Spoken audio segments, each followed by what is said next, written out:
So welcome back. We are here to discuss the consolidation and we will continue with that. So अभी तक जो हमने consolidation के अंदर देखा, let us make a quick revision that what topics we have covered till now. Consolidation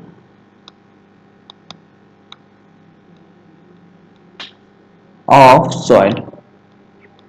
Under this we have covered, first we have looked into the difference between two terms which are compressibility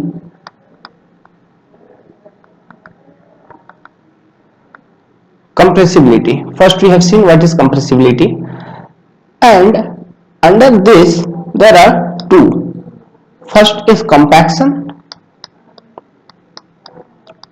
which deals with compression and removal of pore air. That is, I will be writing in short. This is a quick revision. Then after today, in this session, we will continue with, or we will start a new topic. We will try to understand some graphs, E versus sigma graphs. Okay, we will understand that. But now, make a quick revision what we have looked in past. So, what is this compaction? Compression and removal of pore air from soil. So compaction of soil deals only with removal of pore air, and we have seen that this is an instantaneous process. Instantaneous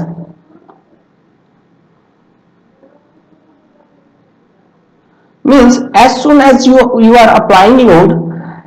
Generally we apply impact loading when we compact a soil. So under impact loading there occur an instantaneous changes. We get some results in which, in the form of denseness of soil. Okay, we have seen that permeability reduced, effective stress increases.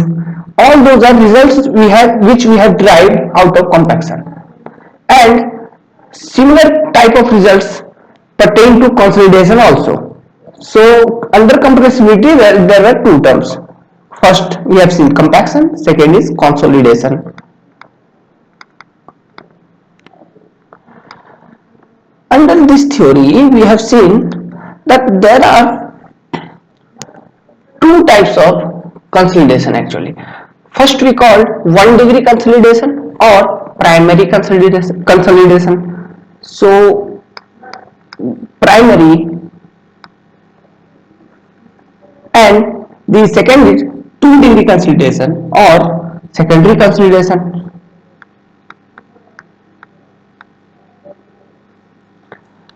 This primary consolidation is related to, we have seen that this primary consolidation concerns 90% of consolidation.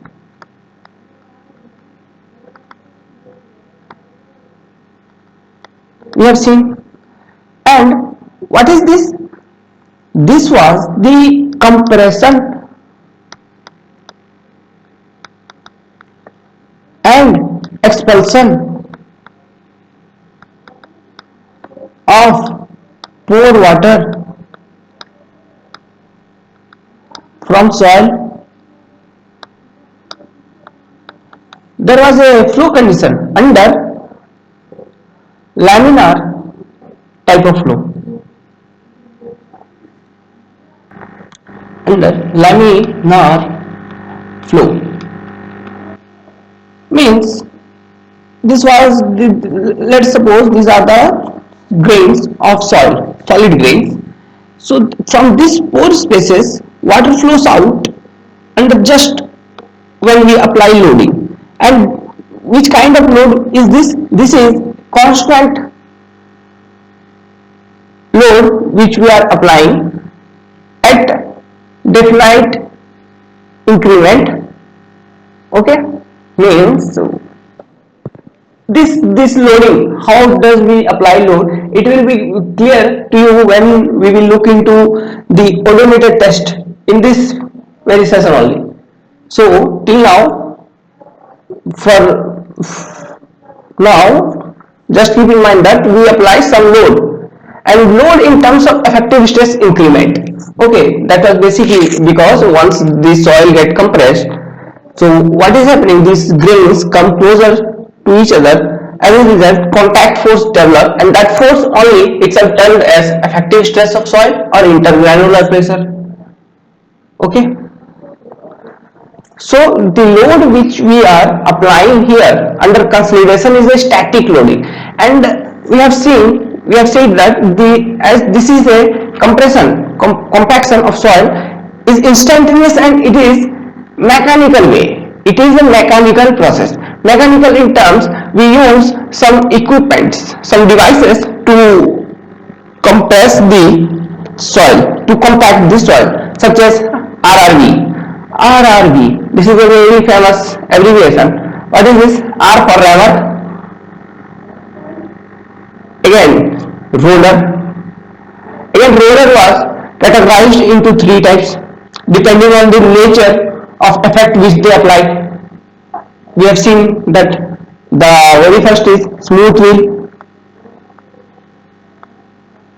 Yes or not?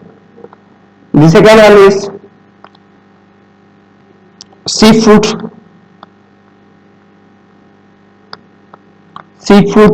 and the third one is pneumatic. So we have seen this classification was based on the nature of effect which they apply over the soil, under which compaction of soil occur. So what are those measures? That was impact loading, kneading, and pressure. All those, yes or not? These were the nature. Impact loading was applied by rammer, and roller applies pressure or kneading action. So pressure compaction is achieved under pressure using smooth wheel roller.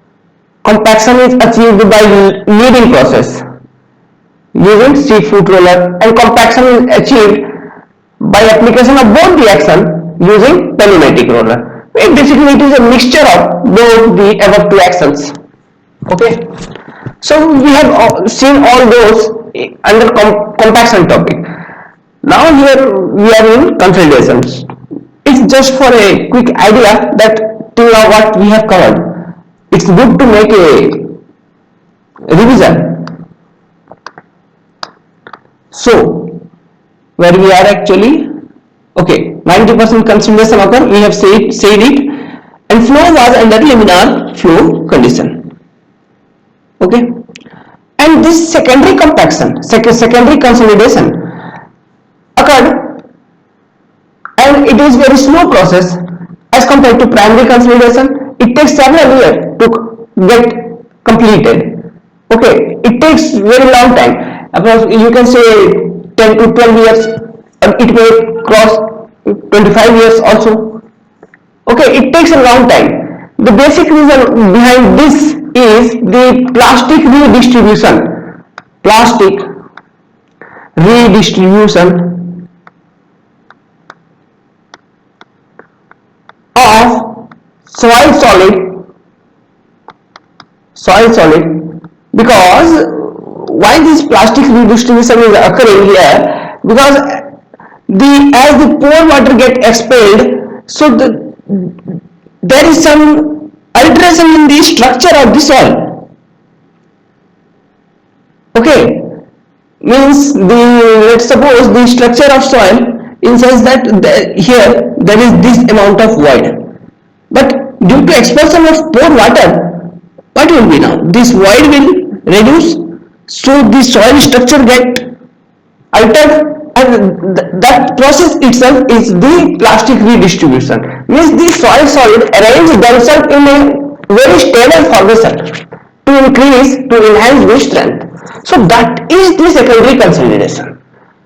Okay, and we will not dealing with the secondary consideration in detail, we will have an idea.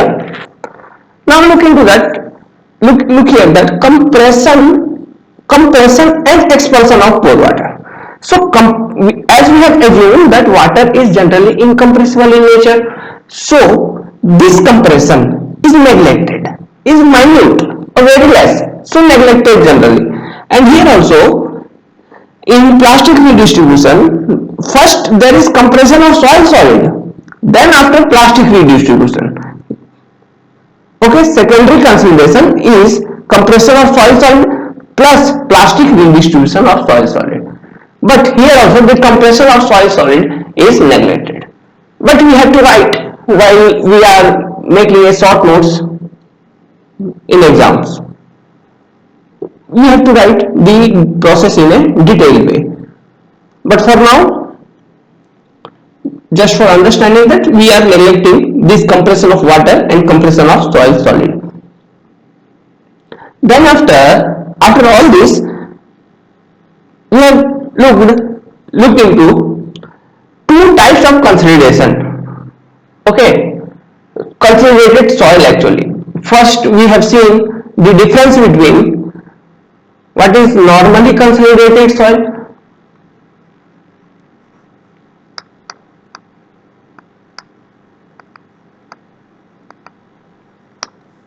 and over consolidated soil.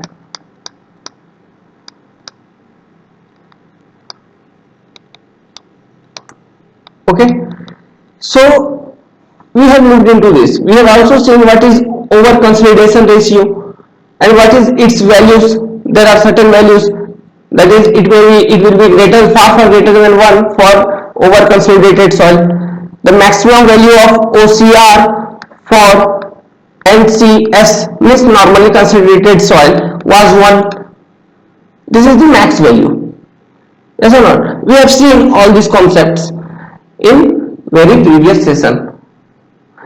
Now in this session, and we have also seen that why we neglect the compressibility of sand. Consolidation actually, sand will get compressed, but consolidation of soil or settlement, basically consolidation settlement, we can write it in more technical way, consolidation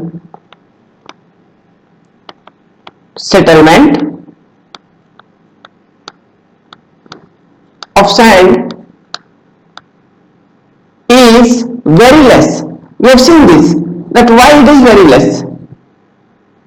Okay, because porosity was less. We have seen the concept in detail, is very less, hence neglected in comparison to, sorry for that, neglected in comparison to what? It is neglected in comparison to consolidation settlement of clay soil or fine soil. Okay, we have seen that. So till now, under consolidation, we have covered this much portion. Today, we will start with analysis of normally consolidated soil. So let's do it, and let's try to drive out some results. Okay. So be focused and attentive. So make a heading as analysis of normally consolidated soil.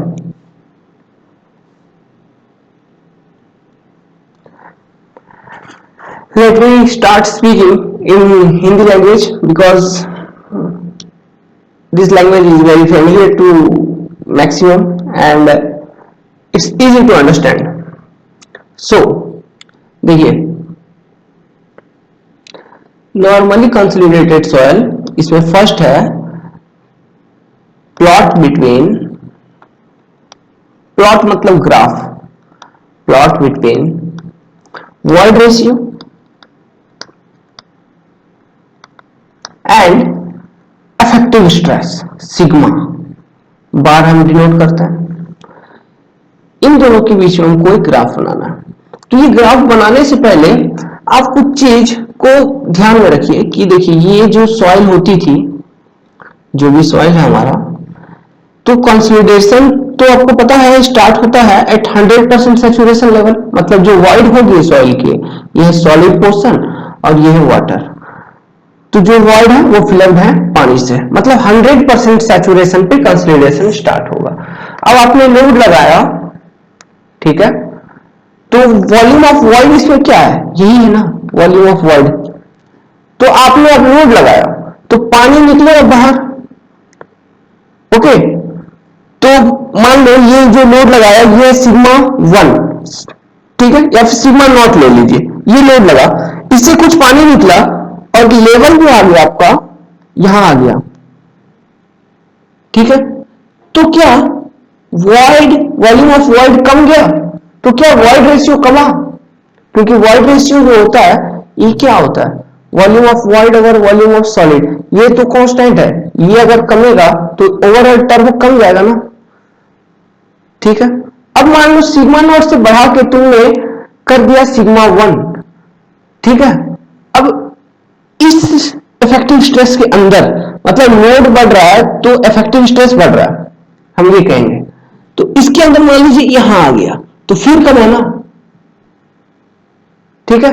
तो मतलब तो ये एक पता चल गया कि हमको जो ग्राफ बनेगा ये वॉइड रेशियो और इफेक्टिव स्ट्रेस के बीच में, वो एक डिक्रीजिंग टाइप ऑफ ग्राफ बनेगा, ठीक है। अब वो कर्व है या लीनियर है ये पता नहीं, सो मैं इसके बीच में बनाता हूं। देखिए ये चीज यहां पे ध्यान रखिएगा कि किस किस के बीच में ग्राफ है, बहुत सारे ग्राफ होते हैं।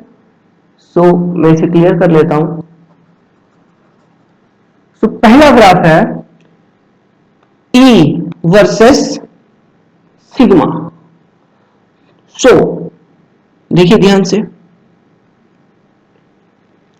मान लो कि आपका जो ओरिजिनल वॉइड रेशियो था सॉइल का वो था E नॉट, और इस पर इफेक्टिव स्ट्रेस जो सॉइल का था आपने जो नेचुरल स्टेट में कैलकुलेट किया वो था सिग्मा नॉट डैश। अब आपने इफेक्टिव स्ट्रेस बढ़ाया, मान लीजिए यहां कर दिया आपने सिग्मा 1 डैश, तो वॉइड रेशियो कुछ कम गया, मान लीजिए इतना कम गया, ठीक है। ये आ गया आपका सिग्मा 1 आ गया। अब सिग्मा 1 डैश से आपने फिर इफेक्टिव स्ट्रेस को बढ़ाया, और मतलब लोड बढ़ाया, इफेक्टिव स्ट्रेस बढ़ाया मतलब लोड बढ़ाया, और कुछ ऐसा बढ़ाया कि ये जो डिफरेंस आ रहा है, ये देखिए कांस्टेंट इंक्रीमेंट, मैंने बताया था पहले, अभी इससे पहले जस्ट बात कर रहे थे कि ये कांस्टेंट इंक्रीमेंट ऑफ लोडिंग क्या है, ये मान लो डेल्टा सिग्मा है, ठीक है। तो सिग्मा 2 डैश आपने कुछ ऐसा बढ़ाया, सिग्मा 2 डैश, कि ये जो डिफरेंस आएगी ये भी होगी डेल्टा सिग्मा, कांस्टेंट इंक्रीमेंट। तो इस प्रकार का आपने लोड किया। अब मान लीजिए इसके करस्पॉन्डिंग वॉइड रेशियो आ गया आपका E2, तो इन सब पॉइंट्स को मिलाइए, ठीक है, इन सभी पॉइंट को आप मिलाने का कोशिश करिए। तो ये जो कर्व, ये एक कर्व बन जाती है, ठीक है। ये कर्व कुछ इस फैशन में आती है, देखिएगा ऐसे बनती है, थोड़ा ऊपर हो गया कोई बात नहीं चलेगा। तो इस तरह से बनती है, मतलब अप साइड कनकेव है, ये देखिए ये क्या है, कॉनकेव है। ये कर्व किसका है, नॉर्मली कंसोलिडेटेड सॉइल, ये ध्यान में रखिएगा, ये नॉर्मली कंसोलिडेटेड सॉइल का हम चर्चा कर रहे हैं, और उसमें भी पहला कर्व है E versus sigma dash curve, ठीक है। तो ये कनकेव है, तो नॉर्मली कंसोलिडेटेड सॉइल मतलब ऐसा सॉइल जो फर्स्ट टाइम कंसोलिडेट हो रहा हो। तो फर्स्ट टाइम को क्या बोलते हैं, देखिए ये नाम थोड़ा अजीब है लेकिन कहते हैं वर्जिन कंप्रेशन कर्व भी इसे कहा जाता है, okay, virgin compression curve.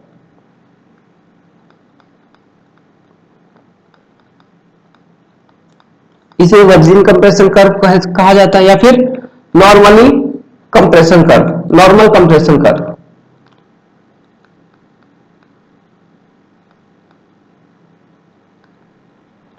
Normal compression curve. So ये है आपका कर्व। तो ये क्या है? कनकेव है, ई वर्सेस सिग्मा डैश के है ये। अब देखो कुछ स्लोप का बात करते हैं इसका। देखिए यहां पर आप स्लोप मेजर करोगे, मान लो ये θ1 है, फिर यहां थोड़ा ऊपर हो गया, अच्छा यहां मैं ऐसे कर देता हूं। देखिए ये θ2 है अगर, तो देखिए क्या आपको ऐसे ही लग रहा है कि θ1 बड़ा है θ2 से? मतलब θ1 विल बी ग्रेटर देन θ2। इसका क्या मतलब हुआ? इसका क्या मतलब हुआ? देखिए आपका वॉइड रेशियो, मान लो ये जो ई नॉट है, देखिए ये कर्व आप पहले बना लीजिए अपने कॉपी में। अब मैं यहां पे कुछ करूंगा, सो वो सब आप अलग लिखना नोट बना के। ये मान लो ई नॉट जो है ना, ये कितना है? ये मान लीजिए आपका 0.6 था ओरिजिनल स्टेट में, वॉइड रेशियो इतना था। अब अंडर सिग्मा डैश, सिग्मा 1 जो आ गया आपका, E1 जो आ गया, सॉरी E1 जो आ गया, वो आ गया 0.4 आ गया। ठीक है, तो डेल्टा E यानी कि ई नॉट माइनस ई कितना आया? कितना कमा? कितना ये डिफरेंस कितना आया? 0.2 कमा ना, मतलब अधिक कमा। अब देखिए, अब E1 पे आपका सॉइल है, यहां से फिर कांस्टेंट लोडिंग इंक्रीमेंट किया, तो E2 कितना कमेगा? 0.2 कमेगा, उससे कम कमेगा। ठीक है, उससे कम कमेगा, क्योंकि देखिए सॉइल जैसे जैसे कंप्रेस हो रहा है उसका स्ट्रेंथ भी तो बढ़ रहा है ना, अब उसका कंप्रेसिबिलिटी तो कम होगा, इस कारण से उसका वॉइड रेशियो में रिडक्शन कम होगी।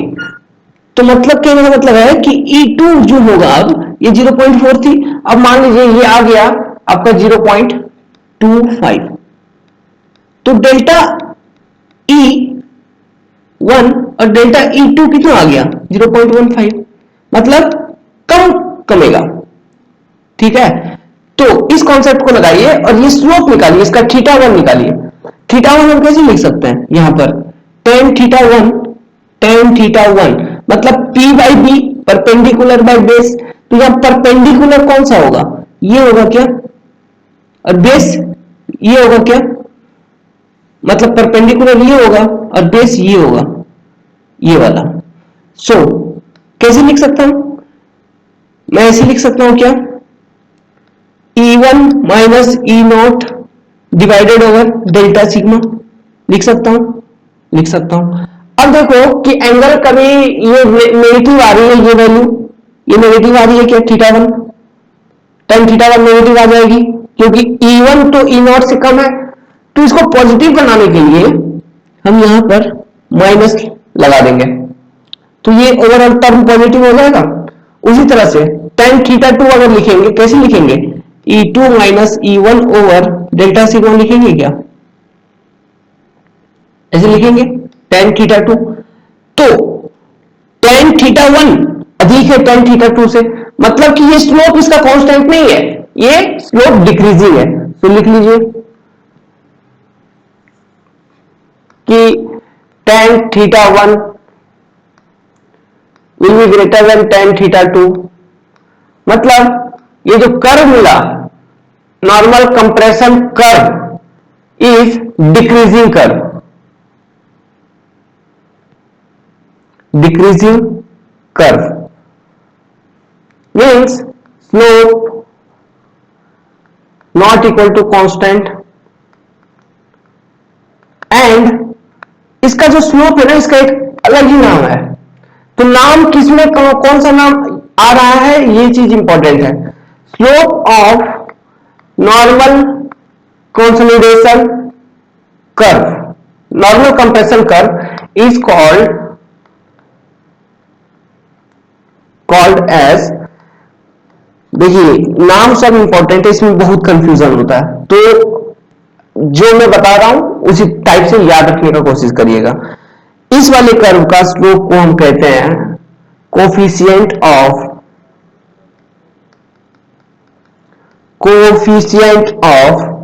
कंप्रेसिबिलिटी। कंप्रेसिबिलिटी, सिर्फ कोफिशिएंट ऑफ कंप्रेसिबिलिटी और कुछ नहीं, ओनली एंड ओनली दिस। सो इसको जो डिनोट किया जाता है, इसका जो ये है एवी, तो एवी को हम कैसे लिख सकते हैं? Minus delta E over delta sigma लिखेंगे क्या? बार। तो this is a v. What is it? Coefficient of compressibility. From which curve we deduce it? From the curve of normal compression curve or virgin compression curve for normally consolidated soil, and the curve is drawn between E versus effective stress. Okay, this was the curve and the result is coefficient of compressibility, and it is not constant, it changes. It is means coefficient of compressibility for a soil is not constant. So let's move towards the second curve, which is important. So what is basically AV which we have written? It was delta minus delta E over, so I have reversed it. So it was what it was? It was minus delta E over delta sigma. Means in technical way we can write as change in void ratio over change in effective stress or not? Effective stress. So this was the AV. Now the second curve is very similar to this, but instead of writing the x coordinate axis in normal scale, we will prefer to write it into log scale. Means the second curve is between void ratio E versus log of effective stress. Okay, log of effective stress, and the base is log 10. Okay, this is important. What is the base? So the curve drawn is between log 10 of effective stress and void ratio. So what is the curve? So this curve goes in a straight fashion, means it is a linear curve which we get. Means the curve which we will get is this. Okay, don't be confused. Here let it be E naught, let it be E1, let it be E2,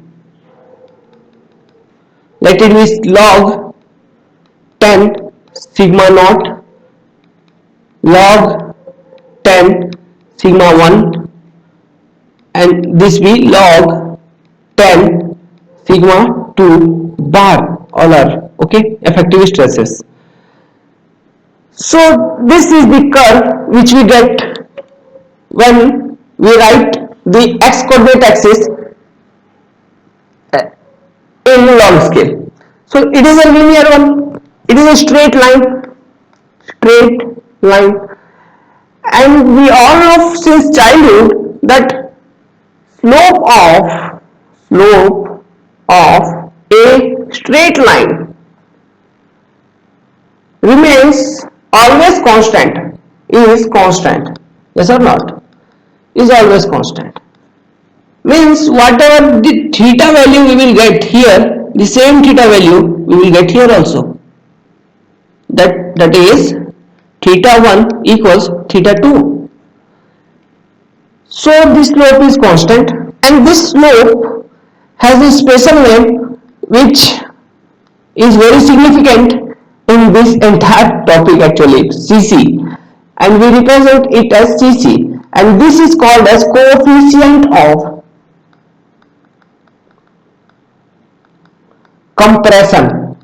Okay, not compressibility, compression.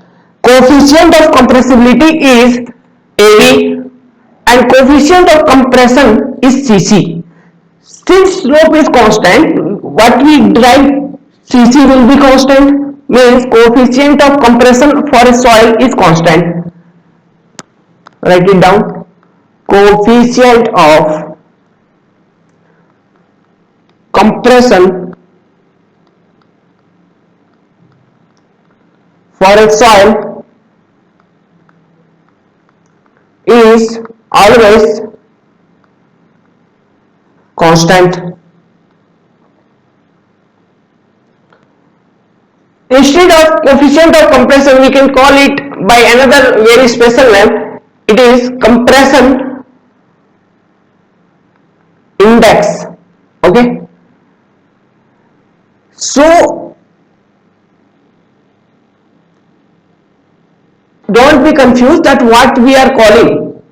There are, till now we have looked into two terms, AV and CC. This is compressibility, coefficient of compressibility. This CC have two names, coefficient of compression and compression index.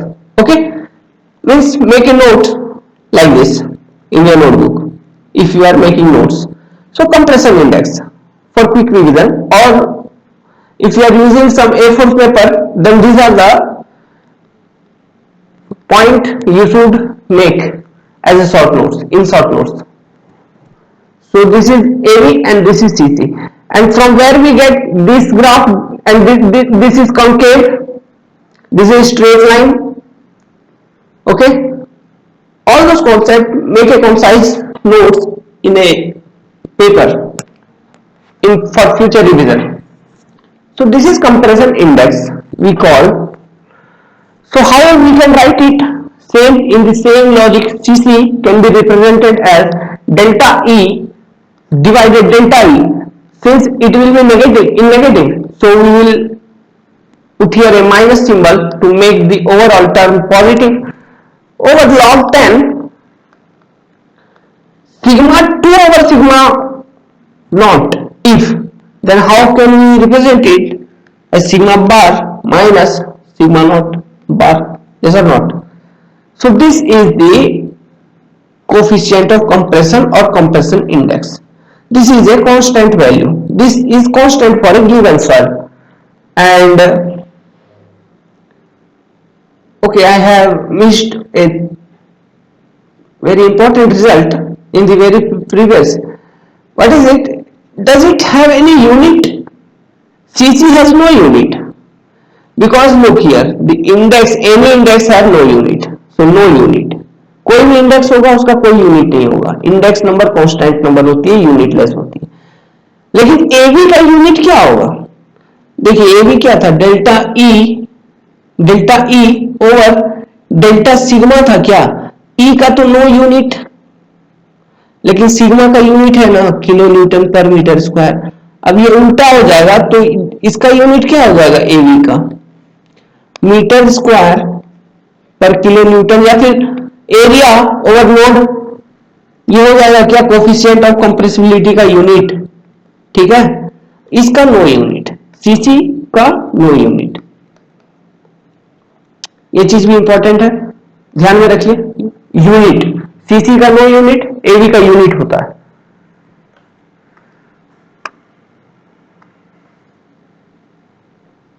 चलिए आगे बढ़ते हैं. सो क्या बता रहा था? CC. तो देखिए, क्या सीसी एक कांस्टेंट है? हाँ. क्या एवी एक कांस्टेंट है एक सॉइल के लिए? नहीं है. तो किस चीज को यूज करना अच्छा होगा? कोई एक कांस्टेंट टर्म, मतलब जो अपना रंग रूप ना बदलता हो, जो कांस्टेंट हो, उस पे आप अधिक विश्वास करेंगे, या फिर जो अपना नेचर बदल रहा है उस पर आप अधिक विश्वास करेंगे? जो स्थिर है, जो स्थायी है, जो कांस्टेंट है, उस पर हम अधिक रिलाई करेंगे. सो एवी को इसलिए यूज नहीं करते हम लोग सेटलमेंट निकालने में. सेटलमेंट का कंप्यूटेशन में हम सीसी को यूज करते हैं, कोफिशिएंट ऑफ कंप्रेशन, या फिर हम कंप्रेशन इंडेक्स जिसे कहते हैं हम उसे यूज करते हैं, एवी को यूज नहीं करते हैं। ठीक है, तो इसे लिख लीजिए। अब देखिए ये डिपेंड किस पे कर रहा है, सीसी किस पे डिपेंड करता है। देखिए वो जो था आपका एवी, वो डिपेंड कर रही थी, यहां मैं लिख देता हूं, ये सब इंपॉर्टेंट है। ये देखिए एवी का जो फॉर्मूला था minus delta E over delta sigma, तो इसमें दोनों चीज है क्या, एक तो है सिग्मा, एक है ई, मतलब ये this depend on void ratio and effective stress.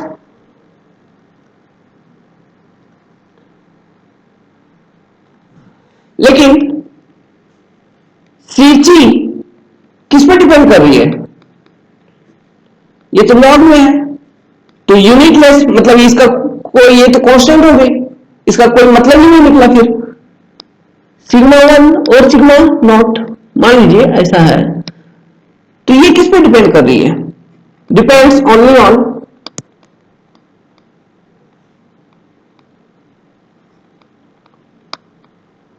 Void ratio of soil. ये सब ऑब्जेक्टिव है, आईएएस में पूछा जाता है।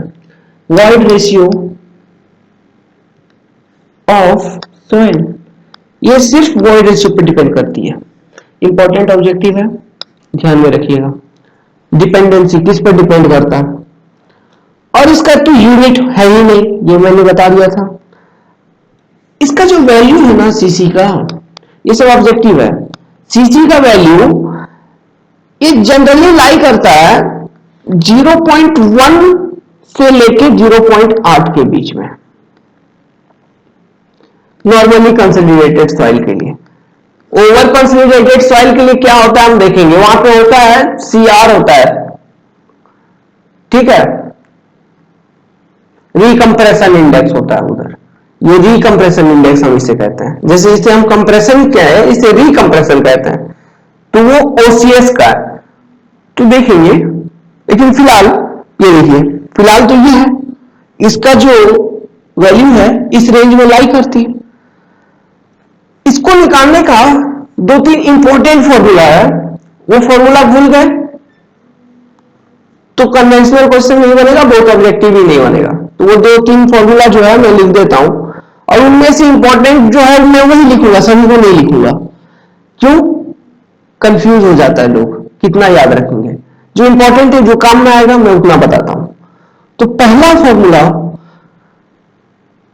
उस सॉइल के लिए जो अनडिस्टर्ब है, मतलब नेचुरल सॉइल, ठीक है, मतलब जमीन में ही जो, मतलब ग्राउंड में जो मिट्टी है, आपने उसको लेबोरेटरी में नहीं लिया है, वो मिट्टी जो अपने कुदरती एनवायरमेंट में एग्जिस्ट कर रही है, उस मिट्टी को, उस मिट्टी का जो सीसी होता है उसका फॉर्मूला, मतलब फॉर अनडिस्टर्ब्ड सॉइल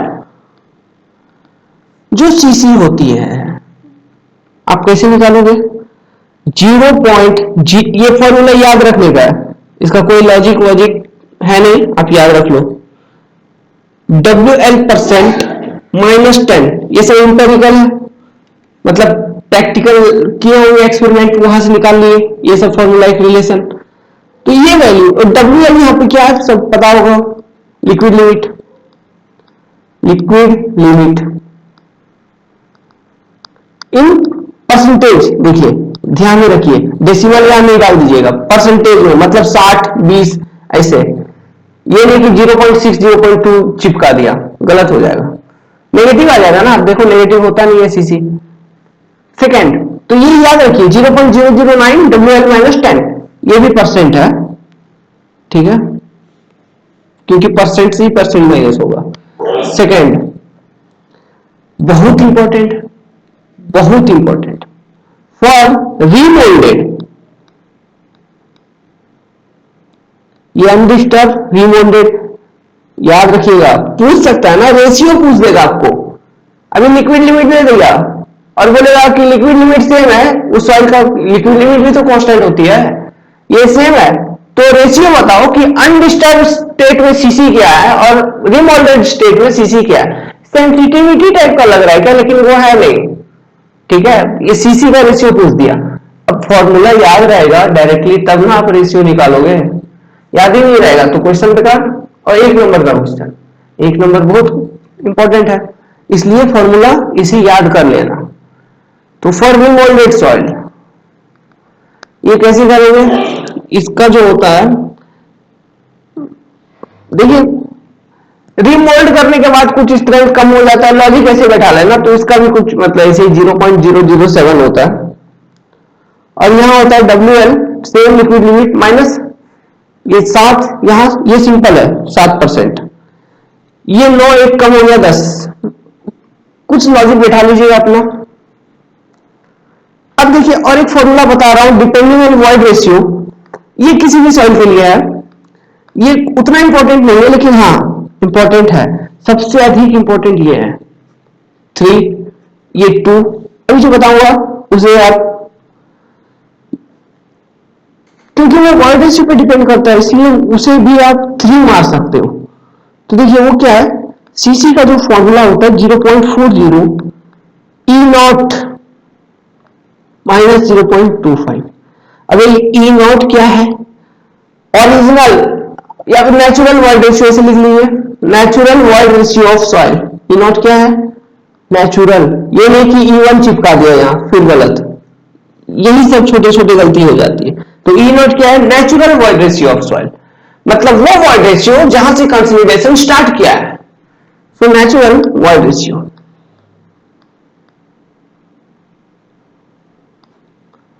सो ये फॉर्मूला भी इंपॉर्टेंट, इसे में ये 0.25 है, इसे लिख लीजिए clearly.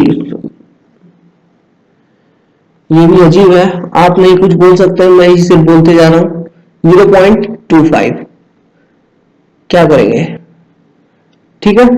So this is this value CC for void ratio, depending on void ratio. तो इसे भी 3 स्टार ले लीजिए। So these are the very 3 important formulas to compute CC and very important, you cannot forget this. अब देखिए कि जो value है कि AB का वैल्यू क्या हो रहा है, उसका रिजल्ट हमने डिराइव किया कि AB जैसे जैसे आपका इफेक्टिव स्ट्रेस बढ़ रहा है, मतलब सिग्मा नॉट से सिग्मा 1 आया, सिग्मा 1 से सिग्मा 2 गया, एबी बात कर रहा हूं, कोफिशिएंट ऑफ कंप्रेसिबिलिटी का बात कर रहा हूं, वो डिक्रीज हो रहा है क्या, लिखिए हो रहा है, हमने देखा है। तो इसे लिख लीजिए, ये सब ऑब्जेक्टिव है कि कोफिशिएंट ऑफ, मेहनत करना पड़ेगा नहीं तो नहीं होगा, कोफिशिएंट ऑफ कंप्रेसिबिलिटी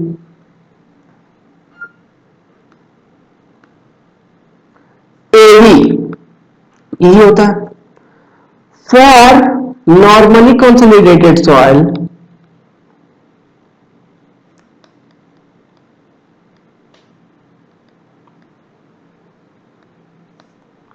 क्या होता है, डिक्रीजेस, स्लोप डिक्रीज हो रहा था, मैंने बताया था ऐसा स्लोप था ना, कनकेव था, वर्जिन कंप्रेशन कर्व कहते थे इसे, डिक्रीजेस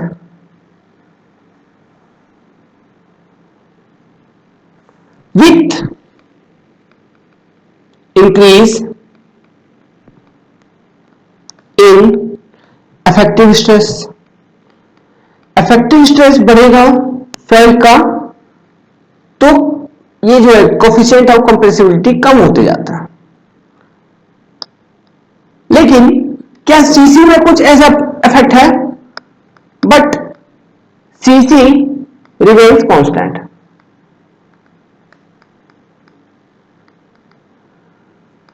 तो ये दोनों लाइन लिखने का मतलब यही है कि हम ज्यादा विश्वास करेंगे सीसी पर in settlement computation. So for all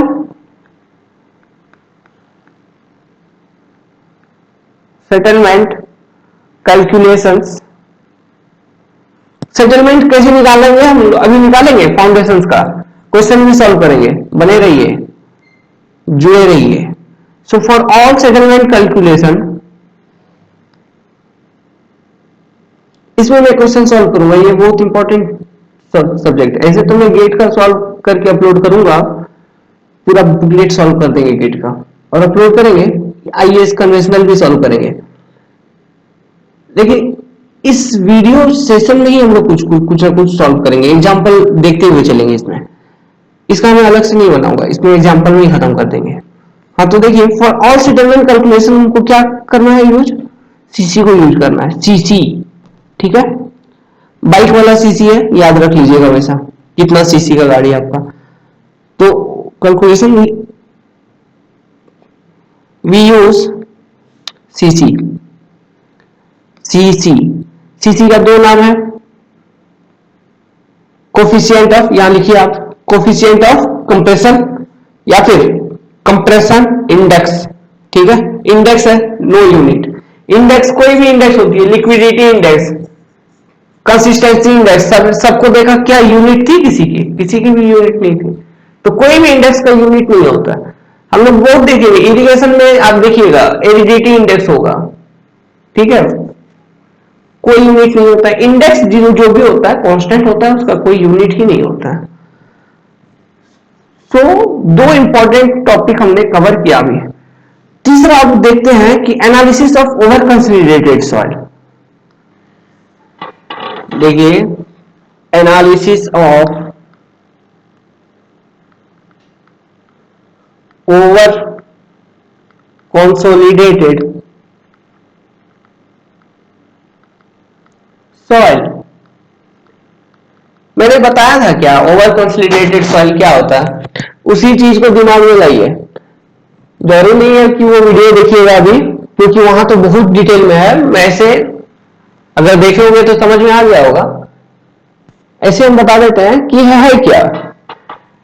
मैंने बताया था कि ये जो सॉइल थी, ठीक है, जो सॉइल थी, तो 100%, मैं बार बार बोल रहा हूं, 100% सैचुरेशन से आपका कंसोलिडेशन शुरू होता था। ये होती थी वॉइड के अंदर वाटर, और ये होती थी सॉलिड।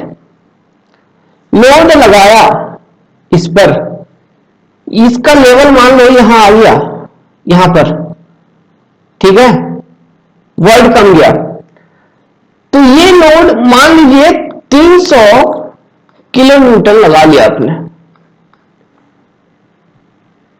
ठीक है, ये लगा दिया। अब ये लोड को आपने रिमूव किया, हटा लिया। अब क्या किया कि आपने लोड लगाया इस पर, बहुत समय बाद आपने फिर कुछ लोड लगाया। अब ये लोड 1 है। अब जो लोड लगाया, ये लगाया मान लो 50, तो क्या होगा, क्या ये लेवल इधर से और कमेगी? नहीं कमेगी ना। क्यों? 300 के लोड के अंदर इतना कमी है, तो 50 लगाओगे ये लोड हटा के, तो ये कमेगा? नहीं कमेगा। ये क्या होगा, ये हल्का होगा, इसमें रिलीज होगा, ये और थोड़ा फूलना शुरू होगा, ये और फैलेगा, लेकिन दबेगा नहीं। तो इसी लॉजिक को यूज करेंगे और एक कर्व बना डालेंगे। चलिए बना डालते हैं उस कर्व को। पहला कर्व सेम, ई वर्सेस, ये ओवर कंसोलिडेटेड सॉइल के लिए ई वर्सेस क्या था, इफेक्टिव स्ट्रेस। ठीक है, तो ये जो कर्व आती है, देखिए, मान लो ये यहां पर ये सिग्मा नॉट जो भी है, ये मान लो सिग्मा 2, ये है वो 300 किलोमीटर का लोड, 300 किलोमीटर पर मीटर स्क्वायर मान लीजिए। ये पास्ट है, मतलब ये जो सॉइल है इतना का स्ट्रेस एक्सपीरियंस कर चुका है। ठीक है, अब आपने लगाया, शुरू किया है लोड को 100 से, तो क्या इसमें कुछ भी इफेक्ट आएगा इस सॉइल के अंदर? नहीं आएगा। मैंने बोला ये सॉइल और नहीं करेगा, लेकिन फूलेगा। तो ये मान लो वॉइड रेशियो ई नॉट है, मतलब ये सब झेलने के बाद, तो अब क्या होगा, सॉइल फूलेगा। क्या झेलने के बाद? ये लोड झेलने के बाद उसका जो वॉइड रेशियो है वो है ई नॉट मान लो। ठीक है, तो ई नॉट से अधिक अब लोड आप कुछ भी लगाओ वो दबेगा नहीं, अप टू 300 वो क्या होगा, ये कर्व कुछ इस तरह से बन जाएगी, ये फूलेगी फैलेगी और थोड़ा फैल जाएगी सॉइल। आइडिया लग रहा है? अब अगर यहां से आप लोड बढ़ाओगे इसके बाद, तो इसके बाद तो 300 के बाद अगर आप इंक्रीज किया इफेक्टिव स्ट्रेस, इससे अधिक तो गया नहीं है, इस तब क्या होगा, दबेगा। तो फिर कैसे कर्व बन जाएगा आपका, नॉर्मल कंप्रेशन बिहेवियर आ जाएगा क्या, ये बिहेवियर आ जाएगा सॉइल में, ठीक है। सो बना लीजिए। फिर ये क्या था, कंकेव था, ये मान लीजिए ये क्या था, सिग्मा 2 डैश, सिग्मा 3 डैश। चलिए इस कर्व को साफ साफ बनाते हैं। क्या था कर्व, एक E versus sigma for OCS के लिए था, ये देखिए। तो 3 स्टेज बताया, इसको इस तरह से बनाइएगा जैसे मैं बना रहा हूं। तो ये जो स्ट्रेस थी सिग्मा 2 की इफेक्टिव स्ट्रेस, ये पास्ट है, मतलब इतना वो झेल चुकी है, जो भी वैल्यू है मैंने समझाया था पिछले बार वैल्यू लेके। ये सिग्मा नॉट हो गया और ये हो गया सिग्मा 3 डैश। ये डैश या फिर बार कुछ भी लिखो एक ही बात है। तो ये जो यहां से यहां तक का जोन है ये ओवर कंसोलिडेटेड जोन होगा, और यहां से यहां तक का जो जोन होगा वो होगा नॉर्मली कंसोलिडेटेड रीजन या फिर जोन, जो भी हो, एनसीआर नेशनल कैपिटल रीजन नहीं है, ये नॉर्मली कंसोलिडेटेड रीजन बता रहा हूं मैं।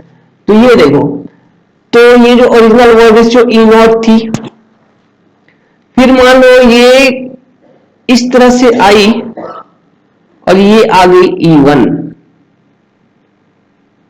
कुछ इस तरह से इसका कर्व बनता है, ये E1 बन गया आपका, ठीक है। अब यहां से जो भी कंप्रेशन होगा वो होगा नॉर्मल कंप्रेशन। सो कहां पे किस तरह का नेचर हुआ, यहां पे कन्वेक्स हो गया, इधर कनकेव हो गया। कर्व ड्रॉ करना आना चाहिए, ये क्या हो गया, ओवर कंसोलिडेटेड सॉइल,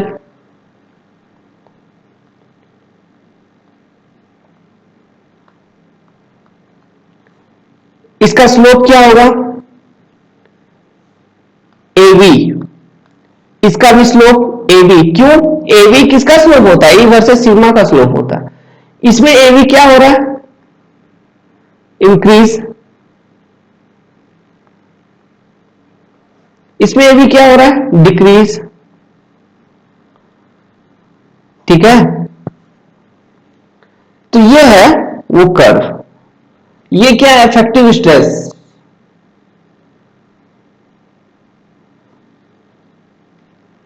या फिर लोडिंग, कुछ भी कह लो। ये क्या वर्ड रेशियो, डिटेल में बनाइए इस तरह से, सब चीज को एक ही पेज में बना दीजिए, ऐसा लिखिए। और ये भी लिखिएगा, शॉर्ट फॉर्म में नहीं लिखिएगा आप, फुल फॉर्म लिखिएगा, क्योंकि आप बार बार इस वीडियो को देखोगे नहीं तो हो सकता है याद नहीं आए, रिकैप नहीं कर पाओ। तो पूरा नाम लिख लीजिए, नॉर्मली कंसोलिडेटेड रीजन और जोन, और ये ओवर कंसोलिडेटेड रीजन और जोन, ठीक है। तो this is the curve for over consolidated soil.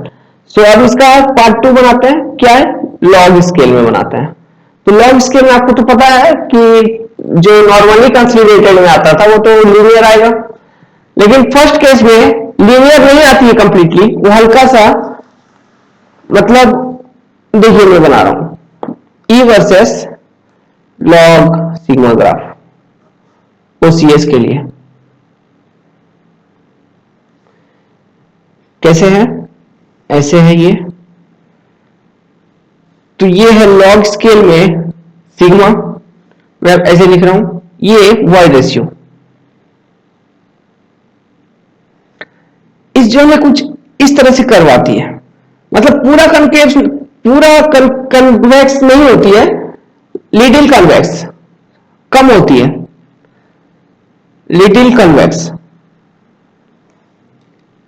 और यहां से लीनियर। अब देखिए इसका जो स्लोप मिलेगा ना, इसका स्लोप हम इसको कहेंगे कोएफिशिएंट ऑफ, ये नया टर्म है,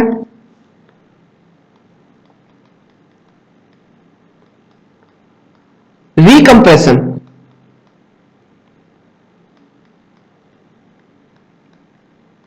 और इसका स्लोप तो सीसी होता है, तो ये हो गया सी आर, यही बता रहा था उस समय, ये हो गया सीसी। सीसी का दो नाम था, कोएफिशिएंट ऑफ कंप्रेशन या फिर कंप्रेशन इंडेक्स,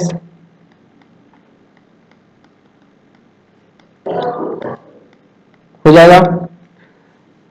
इसका स्लोप सी आर, ये सिग्मा लॉग सिग्मा नॉट है, ये लॉग सिग्मा 2 डैश है, ये पास्ट है।